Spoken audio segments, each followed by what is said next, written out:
যখনই এদের বিরুদ্ধে কথা বলতে যাবেন দেখবেন টাকার মান পড়ে যাবে। টার্কি চেষ্টা করেছিল, মান পড়ে যাচ্ছে। ইন্দোনেশিয়া চেষ্টা করেছিল, মান পড়ে গেছে। ভেনিজুয়েলা চেষ্টা করেছিল, মান পড়ে গেছে। যেই চেষ্টা করবে মান কমে যাবে। মানে এটা আপনার অন্য কোনো জায়গা থেকে নিয়ন্ত্রণ করা হয়। তা আপনি যদি এমন হতো যে আপনি 12 মাস জব করেছেন,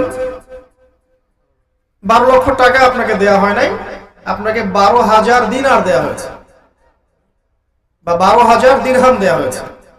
এটা আবার কি জিনিস? দিনার আবার কি জিনিস? দিরহাম আবার কি জিনিস? কোনদিন তো নাম শুনি নাই।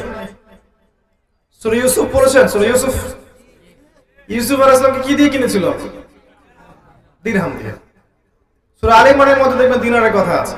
আচ্ছা, মনে করেন দিনার এবং দিরহামে আপনাকে স্যালারি দেওয়া হয়েছে। এবার এটা আপনি রেখে দিলেন ওয়াইফের কাছে, 10 বছর পর বের করবা। সে 10 না 20 বছর পর বের করে দিয়েছে আপনাকে। আপনার শ্রমের মান কমবে? আপনার মুদ্রার মান কমবে? এই কথাটাই বুঝাতে ব্যর্থ হয়েছি বিগত 5 বছর।